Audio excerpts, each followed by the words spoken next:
Hello everyone, it's Grace and welcome back to another video on my channel.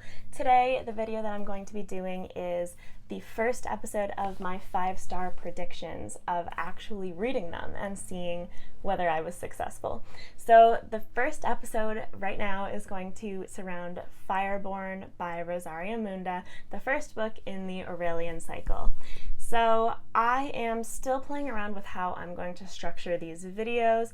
I have thought of doing reviews, I've thought of vlogging them, but for now, just for this first one, this is kind of going to be a mix between a classic review of the book and also comparing it, looking back at what I said in my actual prediction. So we will see how they compare and how it goes. So I'm just going to start off with the synopsis of the book to get ourselves oriented, and then I'll go into what I said about my prediction. So Annie and Lee were just children when a brutal revolution changed their world, giving everyone, even the lowborn, a chance to test into the governing class of dragon riders. Now they're both rising stars in the new regime, despite backgrounds that couldn't be more different. Annie's lowborn family was executed by dragonfire, while Lee's aristocratic family was murdered by revolutionaries. Growing up in the same orphanage forged their friendship, and 7 years of training have made them rivals for the top position in the dragon riding fleet. But everything changes when survivors from the old regime surface, bent on reclaiming the city. With war on the horizon and his relationship with Annie changing fast, Lee must choose to kill the only family he has left or to betray everything he's come to believe in. And Annie must decide whether to protect the boy she loves or step up to be the champion her city needs. So that's just a quick rundown of Fireborne by Rosaria Munda, and the rating for this book when I did my 5-star predictions was 4.07, and 4.07 is actually what it still is even now while I'm filming this. It only has just over 5,000 ratings, which is still a good amount, but to me that seems like low enough that there's not more reviews flooding in to change the rating drastically. So it has stayed pretty steady, and 4.07 is a really good rating. So that's good. And when I did my 5-star predictions, I had 7 books that I talked about in that video, and this one ended up at a 3.5 out of 4 points that I was giving out. And what I ended up with was that this was ranked 5th out of the 7 books in terms of my likelihood to give it 5 stars. And then the things that I kind of fixated on and drew out of the synopsis that sounded like things that I would like were this revolution and new regime political setup, the 2 characters from different backgrounds that grew up together, the war and conflict surrounding the old regime, and then this found family and strong friendship vibes that the 2 main characters and their friends have going on. So that is what I had said before reading the book, and now I'm going to kind of get into my review. So just a few overall things first. This book is written in first person, which isn't my favorite thing ever, but I did find that I was only super aware of it for maybe the first 20 pages, and then after that I was pretty much able to immerse myself and not ignore it exactly, but forget that we were necessarily being told this in the first person and kind of just let myself flow along with the story. So it really didn't bother me, but whenever I pick up a book that's written in first person, it's always a shock when I very first start it, so that happened here. And then the other thing is that this book is YA, and I knew that going in. I knew that Fireborne was YA, but I liked that it didn't lean too young. It seemed like it was more of an older YA, maybe maybe leaning to the 15 to 18 age range or something like that. I thought that it had a nice serious tone. Sometimes YA will grate on me if things lean too young, in the sense that problems are solved easily or something like that. But I liked it. I thought it was done well here. So I will start by talking about the characters. And overall, this cast of the younger characters I didn't think it was the strongest. I liked the characters while I was reading them, but I did find that some of them kind of felt like cardboard cutouts. Like, not quite. They had a little bit more depth than that, but they weren't super complex. However, I did really, really like the two main characters, Annie and Lee, and their relationship. And one thing I will say is that based on the synopsis, it kind of sounds like Annie revolves around Lee. Like, it says that she has to choose between protecting the boy she loves or like being a champion. But I didn't really find that. Like, I think that that's a little bit dramatic because Annie and Lee, they have a deep caring for each other. They grew up in an orphanage. They've relied on each other for a long time. They're very close, and they do care deeply for one another. But they are both independent characters in their own right as well. Like, Annie is a strong girl and a strong character, and I don't find that she is just like focused on revolving around Lee. At least I didn't think so when I read the book, and that was a good thing. I liked Annie. She kind of has this like fierce competitive nature, and she knows what she wants, and she goes to get what she wants. Sometimes she has trouble knowing what she wants, but she's not afraid to go after it once she does. And she's a kind person, and she is a very admirable character in my opinion. And the thing that I found interesting about these two characters is that a lot of the same exact things can be said for Lee. Like, fiercely competitive, very skilled. They're both amazing at their dragon riding. And Lee is a very kind person too, and they have a friendship with each other, but they also have friendships with the people around them. Like, they are both kind people that people like to be around. But the interesting difference that I find between those two is they are in similar situations, but also very different situations, like simultaneously, because Lee was born in the upper echelon of society. He was one of the members of the dragon riding families before the old regime was overthrown, and he kind of has this confidence and this poise and grace, like almost like bred into his bones. It's not that he thinks he's better than other people, but he does carry himself with that confidence, and he doesn't have that level of insecurity. Whereas Annie, coming from a low-born family, it's not that she doesn't think that she deserves to be there with the other dragon riders, and she works hard to be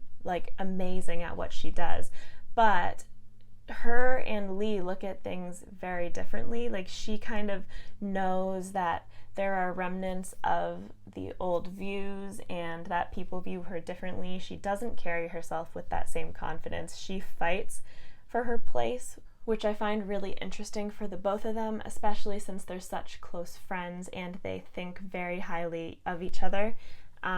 Just that they have such different internal feelings and like stances on where they fit in society, I guess. So to kind of move from talking about the characters to talking about the plot, I will say that I thought that there was a good balance between being plot-driven and being character-driven in Fireborne, because there were internal factors where you have the characters' decision-making and their motivations and their conflicts driving the story, but you also do have a certain measure of external forces at work where it's kind of forcing the characters to need to make these decisions.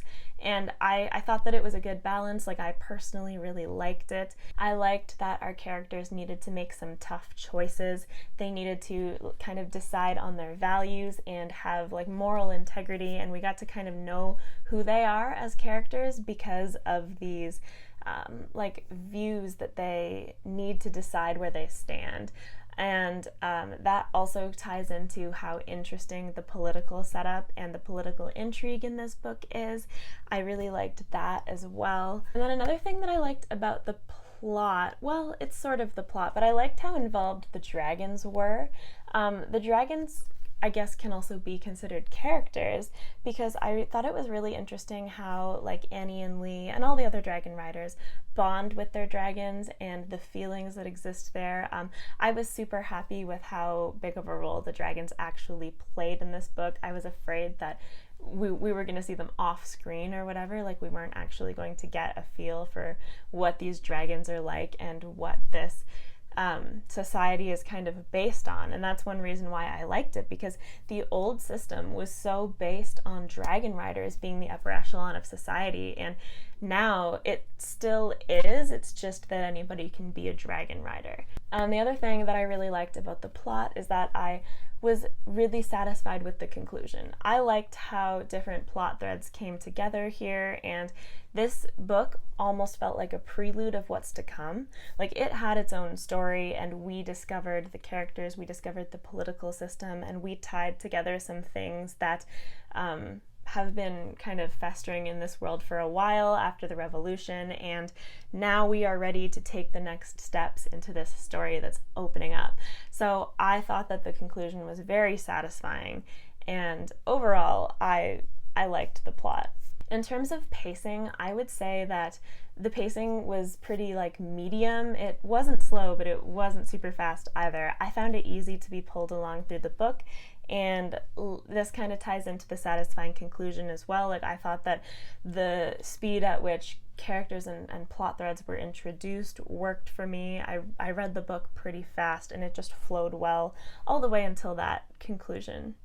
In terms of the themes and the world building, I have those tied in together because there were a lot of commentary on class divides and like political systems and all of that stuff in the themes, and there were also strong themes of friendship as well, which I kind of covered already, but I liked how those themes basically were the world building. Like, I found the political system that Rosaria Munda built in this book to be extremely interesting, because there was, like, you can see in this new regime how there was a genuine attempt to make this fair, or as fair as they could, while, like, it's interesting because you essentially still have a caste system. It's just that they have done their best to make sure that your value is assessed, and then you're like assigned a job based on what service you would best provide for society.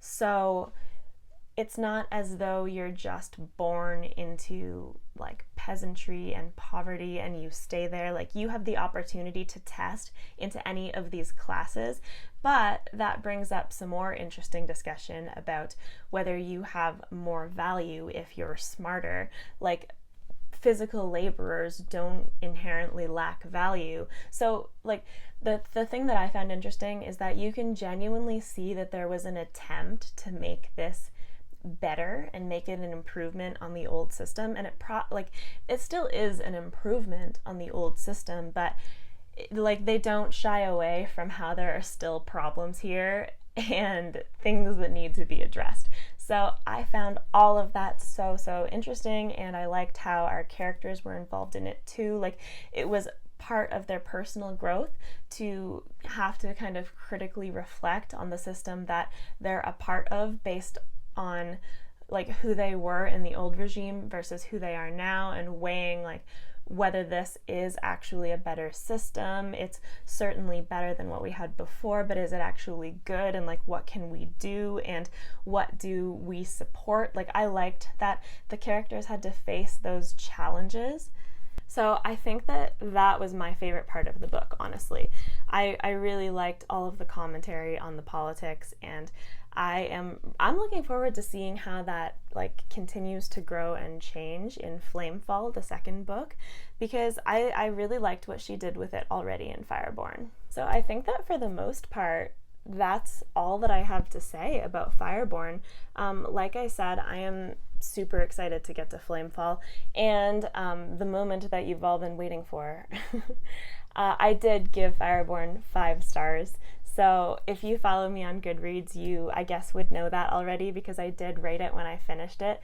There is something that just bothers me about leaving that blank, so I was like, I'm spoiling my own video, but I have to do it. So I did give this 5 stars. I am super happy that my first foray into my list was a success. I really did love this book. And again, like, it's not that I think that YA is inferior, because I do not, but I do sometimes have issues with YA books where it will take away a little bit of my enjoyment. So I guess in that sense, I was pleasantly surprised by how much I loved this, and I thought that the tone was just perfect. Like, she didn't get too dark or anything like that, but Rosaria Munda definitely didn't shy away from the themes that she was going for and what she wanted to say. So I loved it, and I'm curious to know what your thoughts are as well, so please leave those down in the comments. Like if you liked the video, subscribe if you want to see more from me, and I hope that you have a fantastic rest of your day. Bye!